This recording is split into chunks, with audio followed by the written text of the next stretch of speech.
Oh, am I still on? Yeah, good morning. That piece is called Christopher Columbus, and I'm going to take this off. We put together a little bit of a theme for today of American songs in acknowledgement of America's 250th. Not necessarily celebratory, but maybe sometimes. And I think this song made the cut solely based on the title of Christopher Columbus, which was it was popularized actually by Fats Waller back in the 1930s as a novelty song. And we could debate the merits of celebrating Christopher Columbus, as I think the composers of this song could as well. It wasn't exactly a tribute. It was the story, because there's lyrics to it, but it's the story of a mutiny on Columbus' ship, which is averted through the use of singing and rum. So it sounds like a fun ship. The final verse of it is, Mr. Christopher Columbus, he used rhythm as a compass. Music ended all the rumpus. Wise old Christopher Columbus. So you get the seriousness of the tune.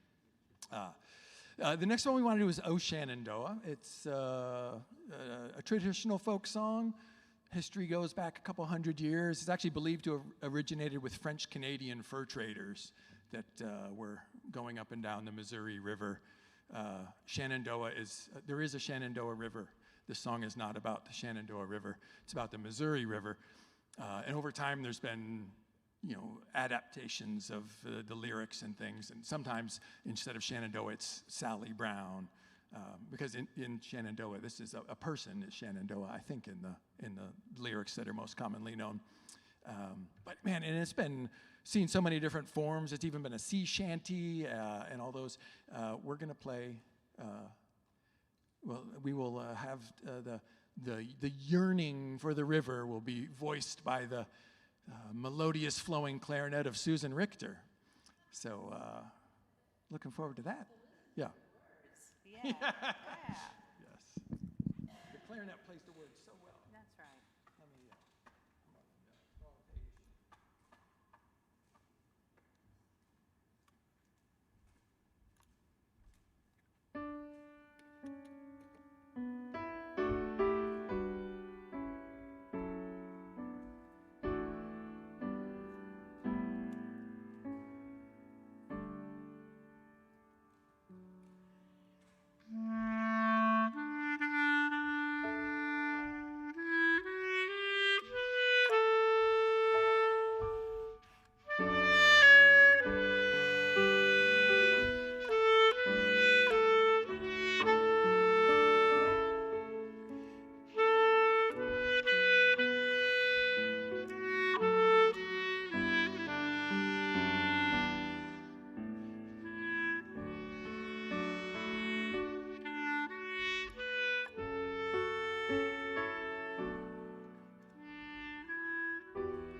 Am I allowed to talk between each one? I wanted to ask for permission. The next, Resignation, another traditional tune, or the old joke by my favorite composer, Anonymous. That one, I'll never get tired of using that. Yes, but a traditional shape note tune, if you know what those are. This one first appeared in Beauties of Harmony, which was a compilation by Freeman Lewis back in 1828. And if you haven't heard of it, that's okay. I think nobody else back then had either. But Walker's Southern Harmony is one that you might have heard of.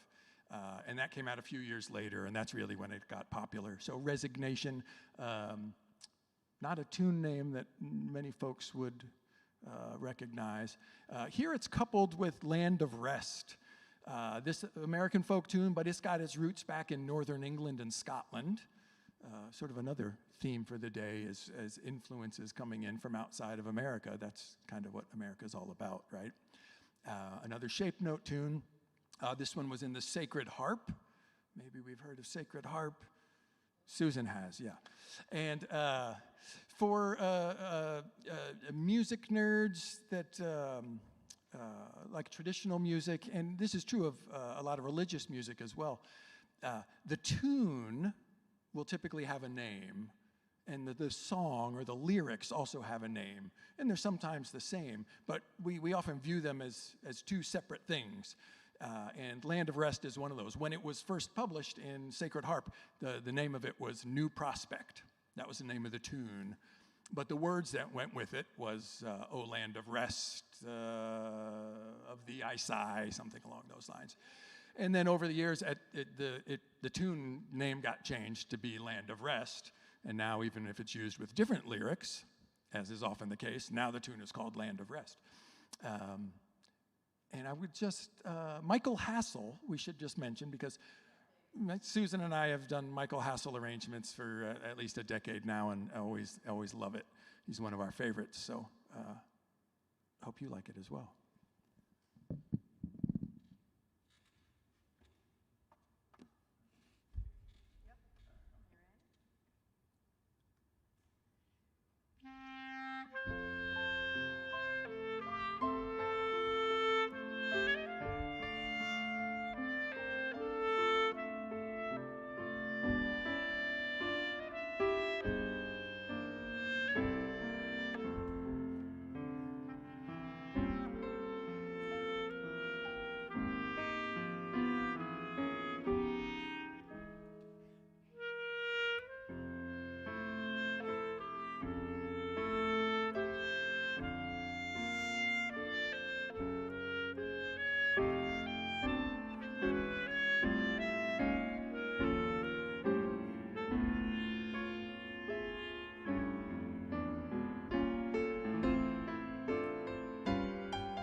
I'm going to talk some more.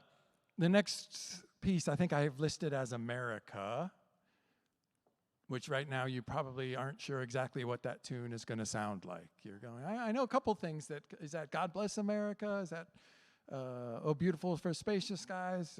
Or is that called America the Beautiful? Same song, right? No. Yes. The beauty of traditional music, right? And the names flowing. In this one, the tune actually has multiple names. And the arranger here, Bradley Sowash, actually uses the tune name National Anthem that I avoided on purpose. It is National Anthem for Britons.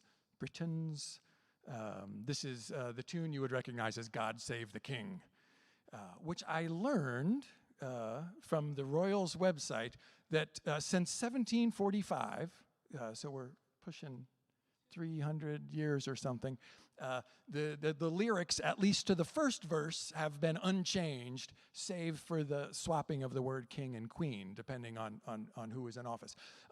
And as a reminder to the lyrics, I'll tie this in a minute, but right, this is, God save our gracious King, long live our noble King, God save the King.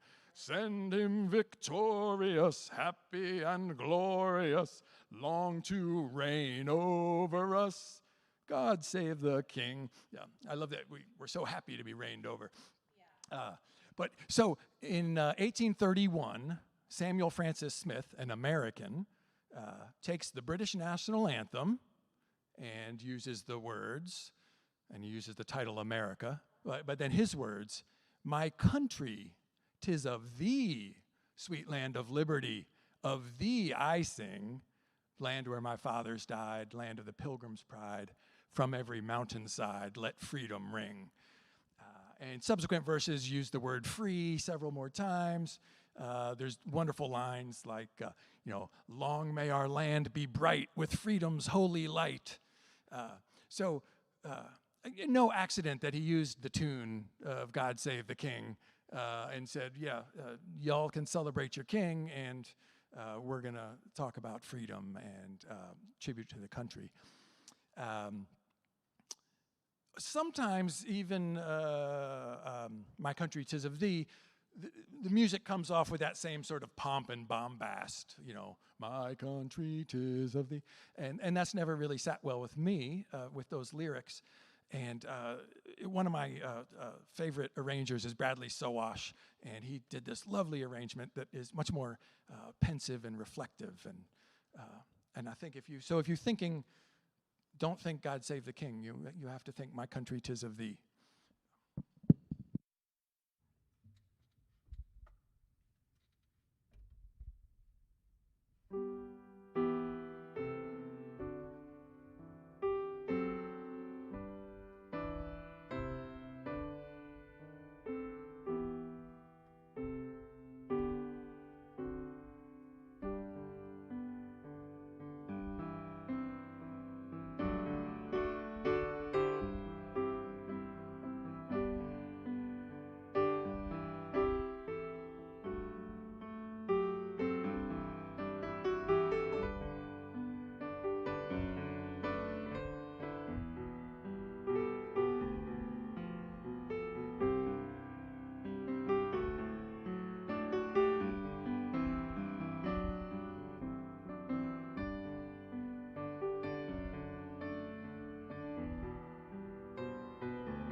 Yes, nice to have Susan come back up. This next tune, All My Trials, again, history dating back a couple hundred years, although it's a little bit murky, lost in history, and we don't have a good composer to know of. But became popular back in the 60s of the last century, 1960s, by folks recorded by Joan Baez, Paul McCartney, Kingston Trio, Harry Belafonte. I listened to all of them, and the best one is Susan Richter's version, which we're going to do.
Feeling is mutual. Thank you. Yeah, that was great. This next one is not a traditional tune. Fancy Passing. There is a matching tune called Passing Fancy, by the way, which we're not playing, yes. So, but we liked Fancy Passing by Andre Previn, an American, naturalized citizen, born in Berlin. Sorry, I had to throw that in there. Part of our influences. And speaking of influences, if the name's familiar to you, he did a lot of film composing, jazz composer, classical music composer. maybe best known as a conductor. That's how I knew of him. He was even the conductor of the Houston Symphony for a couple years back in the 60s, 1960s. So a nice Texas connection there as well. And all of those influences, I think, come together in this piece. I mean, I think we call it jazz, but It's jazz influence. yeah, many influenced, yes.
Last song, Promised, and Susan, thank you. I'm sorry I didn't include her on the last song.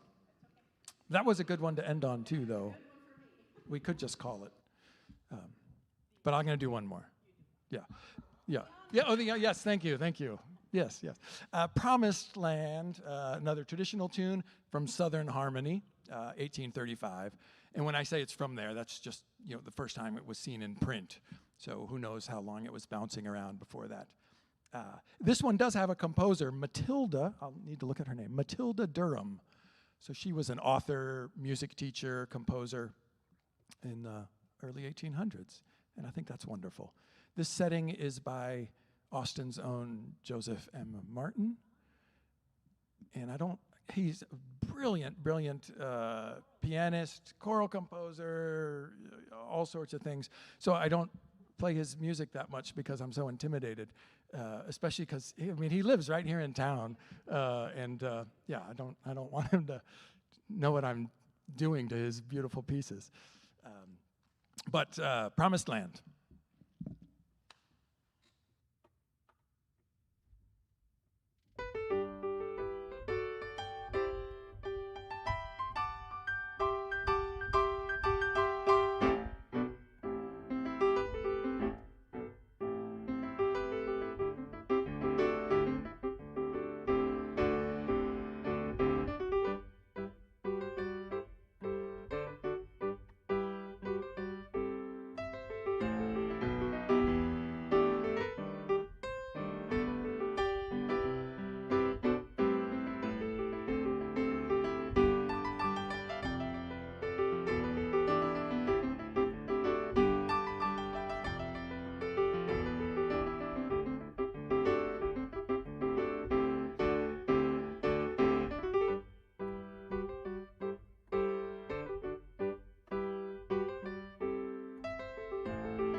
thank you for coming. That's all we've got. Kathy might make an announcement.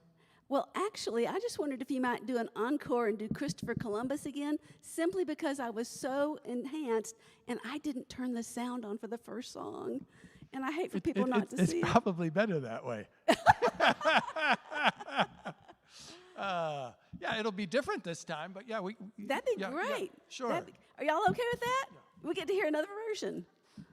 Thank you, Nathan. I hate for people not to have heard it because it's fabulous. Yeah, and but I don't know if I mentioned Judy Carmichael is a great stride pianist, and so this is ripped off from her at like a half the tempo she goes because she's incredible. Yeah.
It's jazz. We can do whatever.